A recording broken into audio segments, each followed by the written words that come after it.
नमस्कार दोस्तों, स्वागत है आपका हमारे चैनल पर फिर से एक बार नई कहानी के साथ। तो चलिए बिना समय गवाए कहानी को शुरू करते हैं। आज फिर आयुष ने जिया को बहुत मारा। जिया की गलती सिर्फ इतनी थी कि उसने आज रात के खाने में रोटियां नहीं बनाई थी और चावल बना दिया था, क्योंकि उसकी कमर में बहुत दर्द हो रहा था और उससे रोटियां बनाने के लिए खड़ा नहीं हुआ जा रहा था। लेकिन इससे आयुष और उसकी माँ को क्या फ़र्क पड़ता था। उन लोगों के लिए तो जिया सिर्फ एकमात्र नौकर थी, जो दिन भर उन लोगों की सेवा करती थी और रात में आयुष को सुख देती थी। जब तब आयुष और उसकी माँ अपना फालतू का गुस्सा भी जिया के ऊपर निकाल लेते थे, क्योंकि वे जानते थे कि जिया उनका कुछ नहीं बिगाड़ सकती। इतनी ज़्यादा सीधी है कि उसकी आवाज़ तक नहीं निकलती।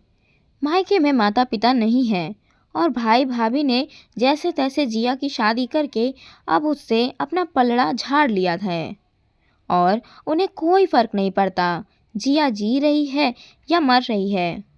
भाई भाभी अपने में मगन है और नंद से कोई मतलब नहीं। कोई और ठौर ठिकाना है ही नहीं जिया का। नौकरी जिया करती नहीं है तो हर हाल में उसे आयुष के साथ ही निभाना है, चाहे वह उसे कैसे भी रखे। जिया ने भी इसे अपनी नियति मानकर स्वीकार कर लिया था, लेकिन आज उसने सोच लिया था, अगर अब उसने अपने लिए आवाज़ नहीं उठाई तो उसे आगे चलकर भी और भी अधिक मुसीबतों का सामना करना पड़ेगा। क्योंकि जिया की शादी को लगभग 1 साल होने जा रहा था, लेकिन अभी तक आयुष और उसकी माँ के स्वभाव में कोई बदलाव नहीं आया था।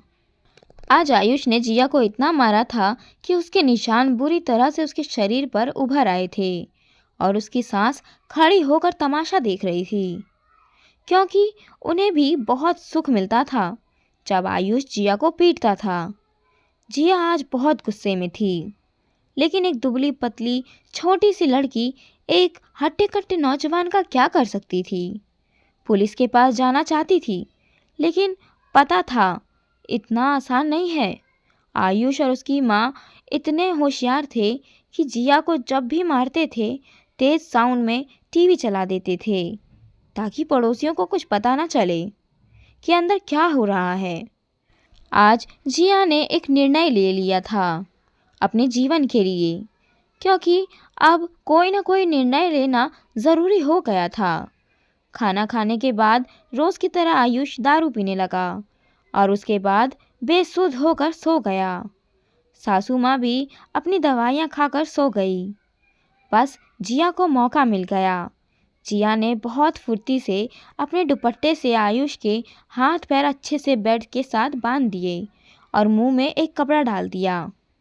उसके बाद बालकनी में पड़ा एक बैट, जो कि शायद आयुष का ही था और काफ़ी टाइम से बालकनी में पड़ा रहता था, उठाकर आयुष को मारना शुरू किया, जिससे आयुष की आंख खुल गई और वह ज़ोर ज़ोर से चिल्लाने की कोशिश करने लगा, लेकिन उसके मुंह में कोई आवाज़ नहीं निकल रही थी। जिया ने बहुत होशियारी से आयुष की अच्छी पिटाई की उस बैट के साथ, जिससे आयुष तड़प उठा, लेकिन एक भी निशान उसके शरीर पर आने नहीं दिए। ऐसे ऐसे जगह मारा उसे। इसी बीच जिया की सासू माँ को ऐसा लगा कि जिया के कमरे से कुछ तोड़ फोड़ की आवाज़ आ रही है और वह उठकर उसके कमरे में आ गई और वहाँ के हालात देखकर चिल्लाने लगी और बोली, क्या कर रही है, आयुष को मार क्यों रही है, कहकर वह आगे बढ़ी। इस पर जिया ने वही बैट उठाकर सास की तरफ बढ़ाया, जिसे देखकर वह समझ गई यह तो कुछ भी कर सकती है और अब उसे ही मारेगी। जिया के सास को कुछ समझ में नहीं आया और वह घर से बाहर की ओर भागी। रात का समय था, सब लोग सो रहे थे। जिया की सास ने पड़ोसियों का दरवाज़ा ज़ोर ज़ोर से खटखटाया और बोला, जिया आयुष को बहुत बुरी तरह से मार रही है। किसी को यकीन नहीं हुआ कि जिया जैसी सीधी सादी लड़की अपने पति को मार सकती है। जिया की सास ने पड़ोसियों से बोला, अरे कोई मेरे बेटे को बचाओ, जल्दी से कोई पुलिस को बुलाओ, नहीं तो वह मेरे बेटे को मार डालेगी, वो पागल हो गई है। पड़ोसी जिया के सास के साथ जिया के घर की तरफ भागे और जब पड़ोसी घर के अंदर गए तो घर का नज़ारा कुछ और ही था। जिया डरी सहमी हुई घर के एक कोने में बैठी हुई थी और आयुष ने जिया के बालों को पकड़ा हुआ था और जिया गिड़गिड़ा रही थी, प्लीज़ मुझे मत मारना, मत मारना। मेरी कमर में दर्द था इसीलिए मैंने रोटी की जगह चावल बना दिया था। आइंदा ऐसी गलती नहीं करूँगी, प्लीज़ मुझे मत मारो। पड़ोसियों ने देखा कि जिया बेतहाशा डरी हुई है और आयुष उसे मारने के लिए उसके बिल्कुल करीब खड़ा था। जिया के सारे चेहरे और शरीर पर आयुष ने कुछ देर पहले जो उसे मारा था उसके निशान थे, जिसे देखकर पड़ोसियों को समझते देर नहीं लगी कि आयुष ने जिया को कितना मारा है। लेकिन अभी थोड़ी देर पहले जब जिया ने आयुष को अच्छे से धोया था, उसके कोई भी निशान आयुष के शरीर पर नहीं थे, बल्कि सांस के बाहर भागते ही जिया ने होशियारी दिखाते हुए उसे खोल दिया था और खुद कोने में बैठ गई थी। इतनी मार खाने के बाद आयुष जैसे ही आज़ाद हुआ था, वह जिया को मारने के लिए उसकी तरफ दौड़ा पड़ा था। इसी वजह से जैसे ही पड़ोसी घर में घुसे थे और उन्होंने अपनी आंखों से देखा था कि आयुष जिया को मार रहा है, और सबको समझते देर नहीं लगी कि आयुष जिया के साथ कैसा व्यवहार करता है। अब जिया की सास कितना भी बोलती कि जिया ने आयुष को मारा है, कोई नहीं मानता, बल्कि सबने अपनी आंखों से देखा कि आयुष जिया के साथ कितना गलत व्यवहार कर रहा है। इसी बीच किसी ने पुलिस को फ़ोन कर दिया था और पुलिस भी आ चुकी थी। पुलिस के सामने सारे पड़ोसियों ने बढ़ चढ़कर बताया कि उन्होंने अपनी आंखों से देखा है, आयुष जिया को बुरी तरह से मार रहा है। बेचारी कितनी डरी सहमी हुई है।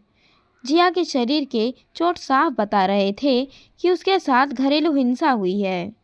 आयुष और उसकी माँ कुछ भी बोलते किसी को कोई यकीन नहीं होता, और सच्चाई भी यही थी कि आयुष जिया को मारता था, लेकिन आज तक किसी को यह बात पता नहीं थी। पुलिस वालों ने जब जिया से पूछा तो उसने डरते डरते बताया कि कुछ भी गलत हो जाने पर आयुष उसे जानवरों की तरह पीटता है और धमकी देता है कि अगर वह पुलिस के पास गई तो वह उसे हमेशा के लिए घर से निकाल देगा या फिर मार ही डालेगा। और ऐसा करते वक्त वह तेज़ आवाज़ में टीवी चला देता है ताकि जिया की आवाज़ बाहर न जाए। पड़ोसियों ने भी इस बात की गवाही दी कि अक्सर जिया के घर से टीवी की तेज़ आवाज़ आती है, और आज भी आ रही थी। पुलिस वालों ने जब यह सब कुछ सुना तो वहीं पर आयुष को 2-4 तमाचे लगाए और बोला, तेरी हिम्मत कैसे हुई अपनी बीवी के ऊपर हाथ उठाने की और उसे धमकी देने की? ऐसा केस बनाऊंगा ना कि बाहर निकलना मुश्किल हो जाएगा। पुलिस वालों ने जिया से बोला कि बिना किसी डर के वह उसके साथ चलकर थाने में अपने पति और अपनी सास के खिलाफ रिपोर्ट लिखवाए। लेकिन जिया ने बोला, मुझे इन लोगों से बहुत डर लगता है, अगर मैंने इन लोगों के खिलाफ रिपोर्ट लिखाई तो यह लोग मुझे मार डालेंगे। मैं अभी कोई रिपोर्ट नहीं लिखवाना चाहती, कहकर वह ज़ोर ज़ोर से रोने लगी। आयुष और उसकी माँ बोल रहे थे, हाँ हमने इसे मारा है, लेकिन आज इसने भी मुझे बहुत मारा है। तो पुलिस वाले ने एक और तमाचा आयुष को लगाया और बोला, इसे देखकर लग रहा है कि ये तुझे मार सकती है, पागल समझ रखा है हमें, ऊपर से अपनी पत्नी को मारता है। अगर आइंदा तेरी कोई शिकायत आ गई ना तो तेरी खैर नहीं है, समझ लेना। और जिया से बोला, अगर फिर कभी इसने तुम्हारे ऊपर हाथ उठाया तो बिना किसी डर के तुम थाने में आ जाना, तुम्हारे पति और सास को हम सीधा कर देंगे और देख लेंगे कैसे ये तुम्हें और मारता है या घर से निकालता है। ऐसे में लोगों को पुलिस वाले 2 मिनट में सीधा कर देते हैं। और जिया की सास की तरफ देखकर बोला, आइंदा से अपनी बहू का ख्याल रखना, नहीं तो आप भी लंबा न पोगे। कहकर पुलिस वाले वहाँ से चले गए। पड़ोसियों ने जिया से बोला, तुम्हें डरने की कोई ज़रूरत नहीं, अगर यह दोनों माँ बेटा आइंदा तुम्हारे साथ कोई भी ज़्यादती करे तो तुम्हारे ऊपर हाथ उठाए तो तुम किसी भी तरह से आवाज़ लगाना, हम सब तुम्हारी मदद के लिए आ जाएंगे।